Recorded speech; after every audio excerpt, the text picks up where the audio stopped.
On May 26, 1926, a document was signed in the Oval Office. Most Americans will never read it. Most won't even know what it's called. And inside, there's one phrase.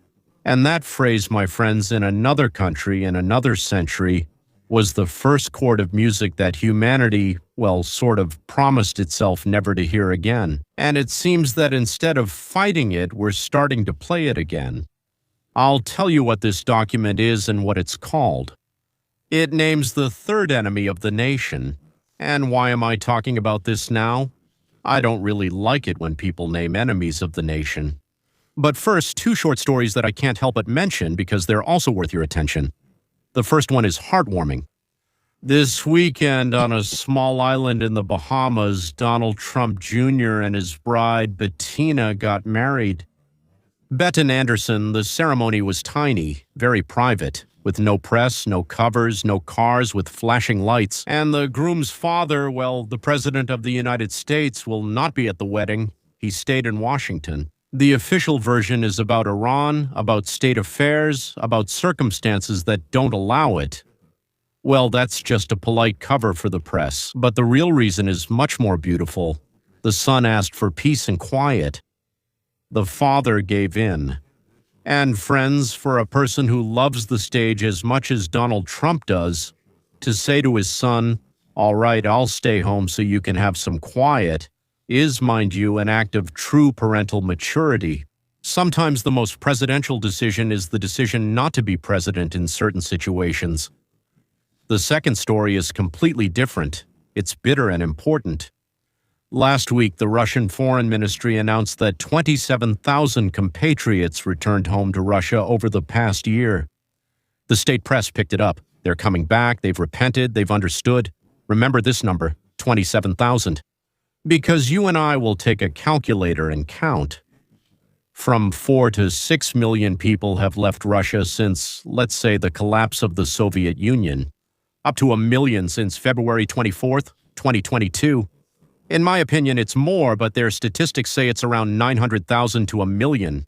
And 27,000, issued as part of the so-called wave of return, that's, well, let's say about half of 1%. It's statistical dust, pollen that they've stirred up, highlighted with a spotlight, and present as if it's the dawn. And there will be a separate, very detailed episode about the arithmetic of lies, the comment machine, people on the payroll, and artificial intelligence that imitates a grandmother from Samara in the comments under Russian language videos. Don't miss it. But before that, I have to entertain you because I had a good laugh myself. I'll call this story Irma the Unfinished. Take it as you will. I get quite a lot of mail, well, emails, with links to videos that someone suggests I watch for one reason or another. And the video I'm about to tell you about was sent to me with the note, "Funny anti-Semite." Personally, I don't think anti-Semitism is very funny, especially considering what anti-Semitism leads to. That includes pogroms, murders, rapes, and all the other fun things that happen to Jews at the hands of anti-Semites.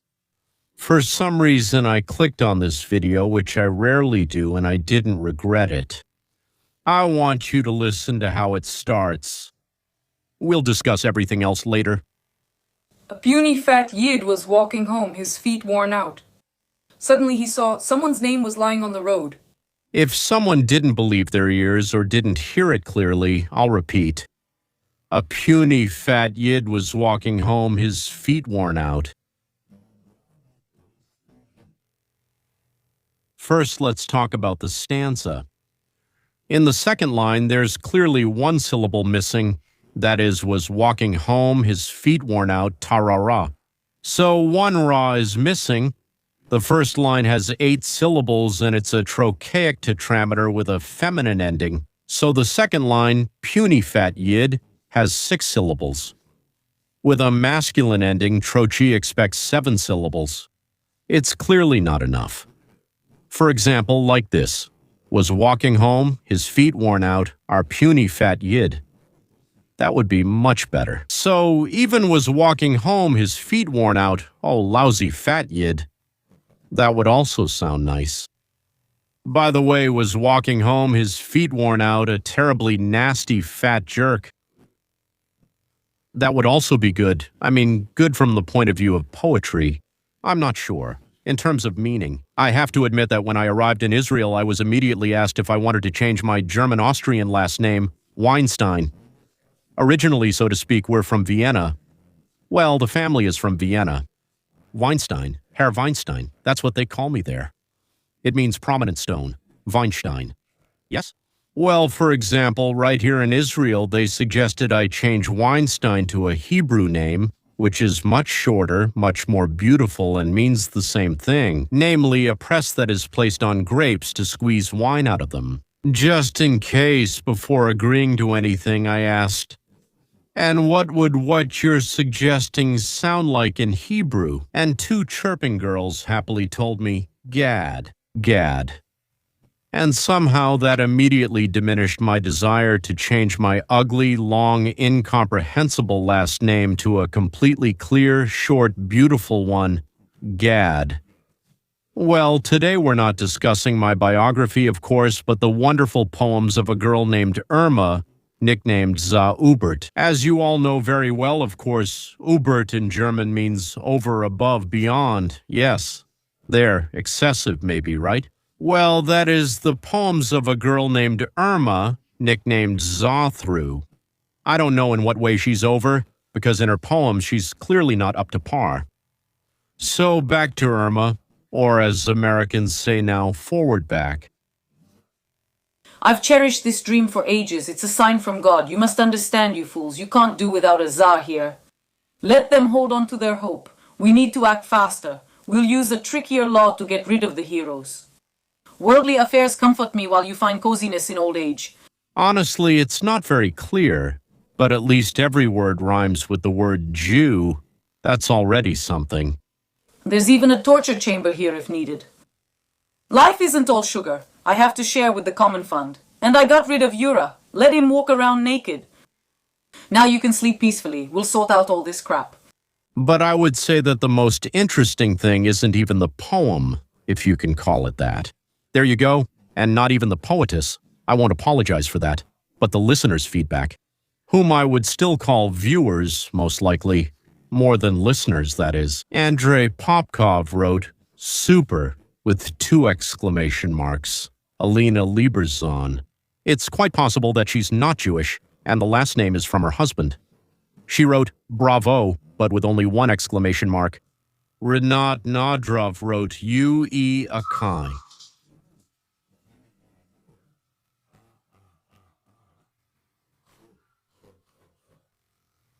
Wiki. And he put 4 exclamation marks. Dmitry Stepanov also wrote the word bravo, but he outdid Alina Lieberzon by writing 5 B's in it, then 5 A's, then 1 V, and I was too lazy to count, about 8 O's and 4 exclamation marks. Sergei Chepenko. Once he told me that he was Jewish. He wrote, "Very cool," and added an exclamation mark. Then he decided that wasn't enough, and he wrote, "Smart one," and also put an exclamation mark. Oh, and after that, he also added a rose. A rose, I mean, from Facebook's arsenal. He didn't write anything like "thank you" for the fat one or for the scrawny one. Just "thank you," and that's it. Like, "thank you."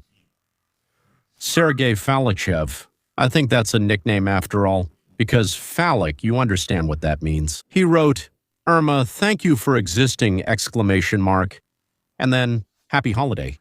And also, exclamation mark. Okay. Larisa Novakovskaya wrote, "Well done," and 4 exclamation marks. Then, "Clever girl," and also 4 exclamation marks. Essip. Und Mann. It's not very clear if that's a name or a nickname. He wrote, "To the point." Why doesn't the Jew have a reflection in the mirror or something? And a question mark, not an exclamation mark, though he could have used one. Alexei Kavatsky wrote, "I've had enough." By the way, I've had enough too. Valeria Chepenko, that's Sergei Chepenko's wife, wrote, "Irma, you're doing great," and she put 3 exclamation marks. Well, and the very last one, at least at the moment when I was looking, was from Nikolai Sitko, and it said the following: Makar did well in this regard, like a true half-Jew. By the way, I have no idea what a true half-Jew means. How is he different from non-Jews or from real full Jews? But then Nikolai writes something truly astonishing. He writes, "No money for you. All the cash is mine, and you can go to the budding cow," as we say around here. As they say, to the budding cow. And then something really remarkable. Comrades, not everyone is half Jewish.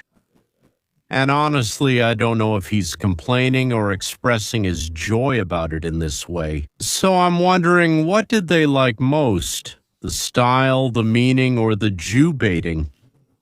Once back in my now distant youth, there were 3 of us sitting together, or maybe even 4, and I was writing about the Capuchins. Yes, music schools at the conservatory. This happened in Leningrad, right? That's what it was called back then.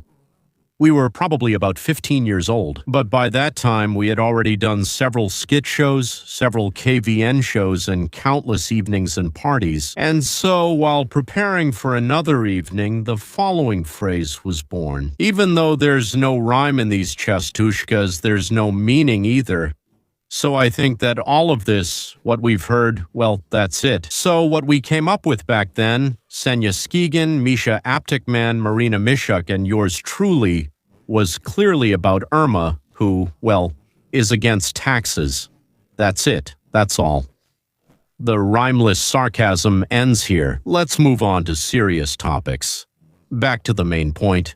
Why did I actually gather you here today? In the next 20 minutes, I'll tell you something you won't hear on CNN, not on Fox, not on most Telegram channels, not even across much of the libertarian podcast scene. Because this thing requires 2 qualities at the same time, which, to put it mildly, are rarely found in modern journalism. Well, a more or less objective point of view, and the courage to call out your own side for what it's doing. After all, it's so easy to talk about others, right? But about your own, yeah. The U.S. government has officially named a 3rd internal enemy.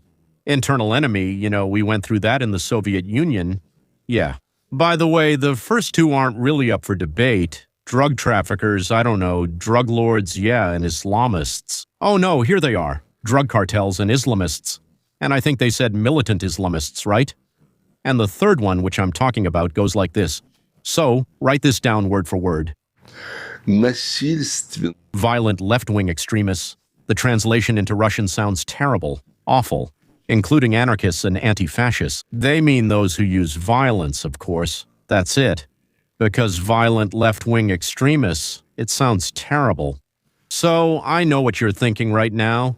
That many of you, especially those who spent 5 years watching street chaos, burned out storefronts, faces hidden behind black bandanas, many of you are quietly nodding to yourselves right now, like, finally, yes, give me 20 minutes. And ask yourself just one question along with me.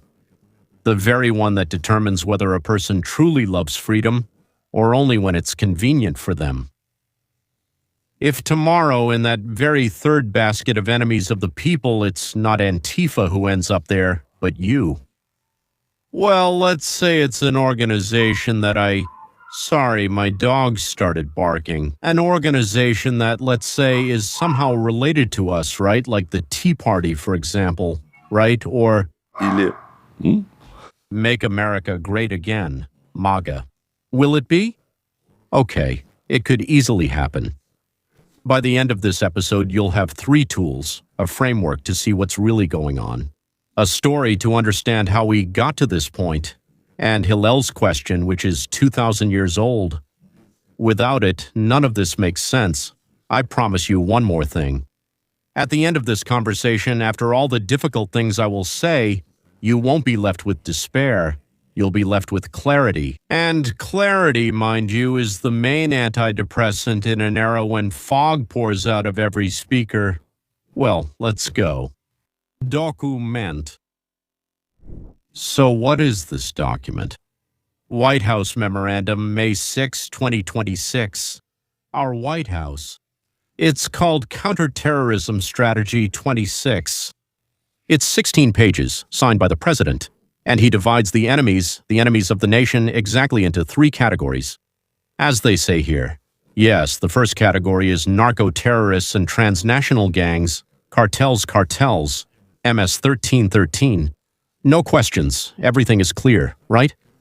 The second basket is what the memorandum delicately calls old-school Islamists, the heirs of a war that, as we naively thought, had long since gone home. The third one, then, is also generally not much of a surprise. They're, well, obviously ISIS and the like, it's absolutely clear, right? Absolutely.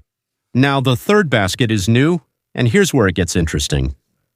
In this third basket, they put violent left-wing extremists. Well, again, by violent, I mean those who use violence, yes, including anarchists and anti-fascists. The document immediately tries to reassure. As soon as someone tries to reassure me, I start to get nervous.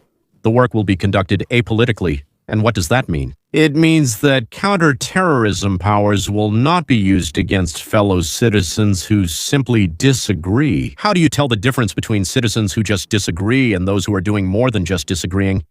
It's not simple. Friends, read these two phrases again, slowly. The first one is a wish. The work will be conducted apolitically. A wish that one person can't do something to another. You've already put the tool in his hands. He'll carry it out the way he thinks it should be carried out. A beautiful wish. The history of any state over the past 100 years can be described as a sequence of exactly such wishes. And then it turns out, it all turns out differently. The second point is the definition. Counterterrorism powers will not be used against fellow citizens who simply disagree. And the person who controls the second statement controls who is considered under the first, who simply disagrees and who already poses a threat simply by disagreeing. This boundary won't be set by the Constitution or the Supreme Court. This boundary will be set by an official who has a quarterly report due next week. And now, what is missing from this basket? And believe me, this is more important than what is in there. There is no right-wing equivalent alongside the anarchists and Antifa. Not a single right-wing formulation, not a single right-wing group, not a single right-wing movement. This is not a clerk's mistake. That is the whole point. The taxonomy of the enemy in any era, in any country, tells you much less about the enemies themselves than about those who created that taxonomy. Someone might say, well, Leon, come on, aren't you nitpicking? Antifa is a real problem. People were burning cars, smashing windows at the university. They were even attacking passers-by. The state is finally doing its job. Yes. Emotionally, I'm with you. But let's be honest. What did the state do 5 years ago? And here, friends, is where it gets really interesting. Because what we're seeing now isn't the first swing of the pendulum. You'll say this yourselves. This is the second responsive swing. Whether it's necessary is another question, but it is a response. To understand where it's going next, we need to remember where it came from. Pendulum. January 2021. The Department of Homeland Security issues the first bulletin of the National Terrorism Advisory System. And in this bulletin, the main domestic threats to the United States of America are identified. Quote, domestic violent extremists. Well, Colmbrun is an extremist, especially highlighting those who are racially or ethnically motivated and those who oppose the authorities. Which authorities? Put it in simple terms so it's clear right away. They're talking about the right-wing militias, right-wing skeptics of COVID mandates, right-wing Second Amendment supporters, God forbid, right-wingers who don't trust the elections. So basically, that's the half of the country that just lost the election. That's us. And so they declared all right-wingers to be the main internal threat. There wasn't a single left-winger there, not a single one. That really outraged us. Now it's just left-wingers, no right-wingers. Do you really think there are no jerks on the right? There are plenty. Let's move on. In September 2021, the National School Boards Association wrote a letter to the White House and openly asked to consider parents' protests at school meetings as equivalent to domestic terrorism and hate crimes. Parents. They did just that. They came to school meetings to ask why their 6-year-old child was being told about gender transition, or why the math curriculum suddenly became a curriculum about racial justice. And 5 days later, 5 days, usually it takes months or years, right? Attorney General Merrick Garland signs a memorandum that launches an FBI investigation, not to put parents in jail. No. Come on, what are you talking about? No one was putting anyone in jail. No. It was to coordinate the response to threats. The words may be soft, but the system isn't. When the FBI starts coordinating a response, that's a whole different kind of parent meeting. Let's move on. January 2023, a leak from the Richmond FBI office. An internal memorandum that, seriously, I'm not joking, considers as a potential extremist threat. Catholics. People who attend Latin Mass, people who pray the Rosary, people whose crime is believing the way their great-grandfathers believed. Those are the criminals. When the memo came out, the FBI, of course, retracted everything. What are you talking about? This isn't approved. It's just one analyst. A familiar refrain, gentlemen. We've heard it many times. It's like saying, I have a Jewish friend so I can count him as family. Yeah, I have a Jewish neighbor. Yeah. And finally, the fourth. For some reason, it's still uncomfortable to talk about this. If you're not a government but just a person, and for 5, 6, or 8 years you've been writing or saying out loud that political Islam has a program, that this program is stated openly, their own ideologists write that it's not about faith but about power. What happened to you? Yeah, demonetization. Deplatforming. Banned on Twitter, on Facebook, on YouTube. The word Islamophobe attached to your name forever. Letters to your employer. Sometimes getting fired, sometimes being invited to impotence. Yeah, dude. Notice the state rarely appeared directly here. It was platforms, corporations, universities, and unions that showed up. But behind all this, there's the same regulator, the same thread. The same gentle yet persistent voice. This you can say, but this you can't. What do you mean you can't? Let's sum up. Half of the country lived under a regime for 5 years. The regime in which the main threats to America were officially listed on paper as right-wing militias, parents at school meetings, traditional Catholics, and anyone who dared to ask an uncomfortable question about the ideology that has marked the terror of the last 40 years. Woo, the pendulum was swung with such force that a simple and ancient law of physics, unbreakable, had to respond. And the pendulum responded. May 6th, the third basket, Antifa. And I really don't want any of you to smile right now, my friends. Before I move on to the most important part, to what all this means for tomorrow, a brief word. This channel, my friends, is for everyone. We come here once a day for a half-hour conversation. News plus analysis, observations that, well, I try to put together the picture of the day into something that makes sense. I hope that you start your day with this. I hope I'm the high note in your morning. And with a cup of coffee, I don't know, tea, or maybe for someone a glass of champagne, right? And if that's the case, then thank you.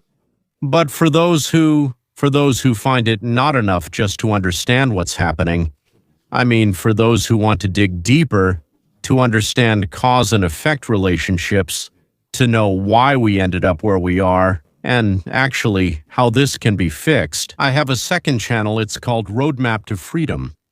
I post there twice a week, 2 videos a week, not every day, exactly 2. These aren't news, these are commentaries on the news, it's analysis. Well, I take some event as an example, then I analyze it and show basically the actual outcomes and possible ways out of all this. These aren't commentaries on the news, this is real analysis, a detailed breakdown for people who love to learn and love to think. This channel is for everyone. Roadmap to Freedom is for those who are ready to sit down and work with me on difficult things. And if today's discussion about the third basket touched you, in the second week we'll be analyzing the roots of this phenomenon. where this government habit of defining who the enemy is comes from, and how historically the countries that managed to break free from this habit were able to do so. Not all countries succeeded, but for those that did, there will be a link to that channel in the video in the description. And one more thing. My book, Capitalism 101, is available in Russian. It's translated from English in print, electronic, and audio formats. My second book is In Search of Hue. Well, that's H-U-E. They're actually about the same thing. It's just that In Search of Hue is an adventure story, and Capitalism 101 is kind of a fun, like they say, there's fun physics, fun chemistry, like entertaining chemistry. Well, this is entertaining political economy. The third book, kind of from the same trilogy, which sort of completes it, Common Sense 200 Years Later, is still waiting for its Russian translator. There. The title, as I hope you heard, is a direct reference. It's a continuation of that very pamphlet by Thomas Paine, Common Sense, which in 1776 was only 54 pages long and turned America upside down. And in fact, along with America, it changed the world too. Remember this number, 54 pages. I'll come back to it at the very end of our conversation. And now let's talk about something unpleasant. I promise there will be something pleasant at the end. 3 reasons. Why is what I started talking about happening right now? 3 currents that merge into one stream. The first reason is political. A second-term administration that no longer needs to be re-elected possesses a rare commodity in American life: time without consequences. The promises that were made from the podiums in 2024 about Antifa, about face masks, about camps on campuses, now have to be paid for with policy. Point 1. It turns into a memorandum. The memorandum becomes authority. Authority becomes a knock on the door. Reason 2. Purely bureaucratic. Counterterrorism is the most generously funded enterprise of the federal government. This category means budget, career advancement, and a department that won't be disbanded because of someone's daughter. Assigning the new premium to the third basket means not moving analysts with 20 years of rights experience to the male team. They have experience. Now let them focus on patriotism. Oh, they have experience too. Let them chase the leftists. An organism never votes for its own extinction. And what's happening now with the Department of Education is a fantastic story. Things like this almost never happen. So the bureaucratic organism always finds a way to expand with some new flow of money. The third reason is structural, and it's older than the first 2. A state that once gains the right to declare who its enemy is will use that right. Under Trump, under Biden, under God, under the devil, it will always use that right, not occasionally, continuously. Andrew Joseph Galambos, or more precisely, Andrew Joseph Galambos, the founder of this volitional science, wrote about this with almost mathematical clarity. A political agency first seizes a monopoly on the means of coercion, then on the meaning of words. Terrorist is one of these words. Extremist is another. Whoever controls the dictionary controls the door. And they hold the key in their hands. And now here's the main takeaway. What follows from this very phrase in the memorandum that we're discussing right now? First of all, the apparatus is quietly being restructured. Section 702 of the Surveillance Act, suspicious activity reports, fusion center watch lists, joint counterterrorism task force priorities. None of these tools require a new law. To shift focus, first they go right, now look to left. They need a category adjusting a black bandana protest. Now they methods. Back then, I myself went out with a black bandana, but now they need to single them out to identify them. And they already have an office. The FBI is in every state, and they have contacts with every major platform, and they already know exactly how to do it. They've already worked all this out. We're just turning in a different direction now. That's what I'm trying to tell you. And as soon as Trump and everyone who came with him are gone, it will calmly turn back toward us and do to us the same thing it's doing to them now. Secondly, the law follows the language. Gentlemen, language is seriously underestimated. Vladimir didn't fully understand this yet. By the way, prosecutors who used to have to prove an act of violence now, in the third category, get an ideological label based on which they can ask the jury for a verdict. The jury sits there. The world is, according to the law, you have to decide one way or another. They aren't told if the law is right or wrong, just that it's the law and a decision must be made. Any defense attorney will tell you what happens to the burden of proof when the word terrorism is mentioned in the courtroom.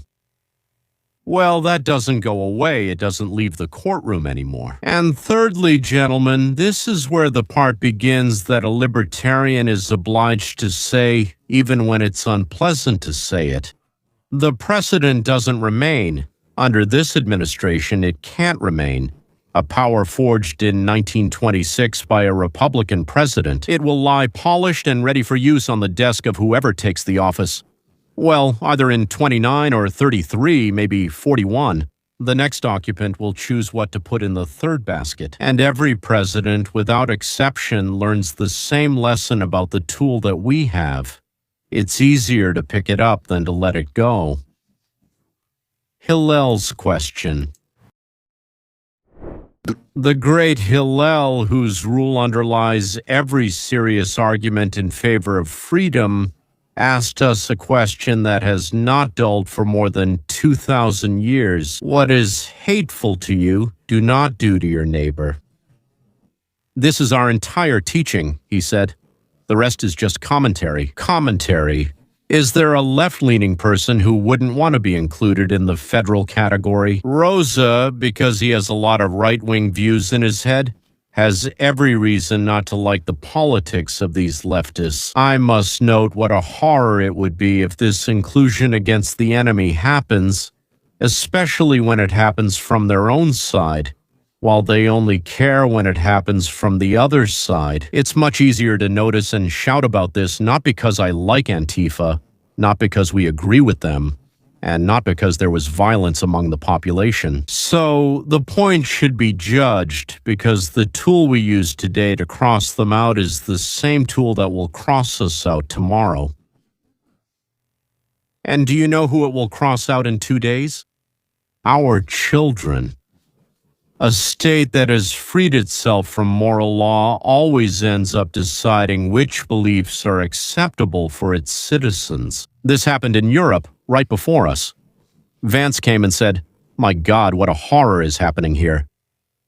The 20th century saw this story, and we swore at the graves of our grandfathers, those who found them, not to repeat it in the 21st century. Optimistic ending. I put the words optimistic ending in the title because I suggest and assert that beauty comes in place of despair. Yes, and the promised return to the number 54. Look, the pendulum we've been talking about today has one wonderful property that a falling stone does not have. Look what it is. It comes back. It doesn't fly in one direction forever. It's like Halley's Comet, like the 12th planet. That's the one we're not sure about at all. That doesn't mean it exists, but we only suspect that it exists. It swings back and forth, and each swing creates a counterforce. Right now it's moving to the right, but in a few years, if nothing is done, it will swing to the left with the same intensity. That's not a consolation, it's a law. But there's a way out hidden in this law. The pendulum stops when there are enough people holding it in the middle. Neither by the left nor the right end. By the middle. I'm not suggesting you go to the middle. These are completely different things. These are just people who refuse to play the game. I'll hit you now just like you hit me, and then when you get the stick again, you'll hit me again, and then I'll wait until I can hit you again. There's no way out of this. I won't be happy when the government crushes my political opponent, because tomorrow it will come for me. These are people who remember the rules of Hillel not as an ancient aphorism, but as a daily discipline. Do not do to others what you would not want done to you. Good news, friends.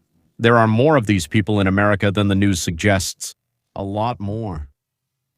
They just stay silent because they're ashamed of both sides, and at the same time, they feel uncomfortable.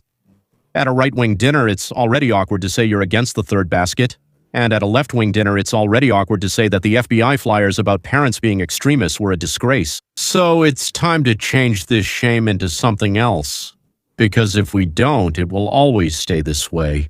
And this brings us back to pain. To those very 54 pages I asked you to remember. In Belarus, in 1976, Thomas Paine, an emigrant from England to America, a man without a university education, without a position, without money, without support. He just went and wrote a pamphlet. He wrote articles for local newspapers. He just went and wrote 54 pages. He called it Common Sense. And in 3 months, this little pamphlet, as he called it, was read, according to various estimates, by every fifth adult colonist. 300 to 400,000 copies in the country, where there wasn't a single printing press yet capable of producing such a domestic print run industrially. By some accounts, there were pirated editions, foreign editions, American editions, 2 to 2.5 million copies. People copied it by hand. They read it aloud to each other at dinner.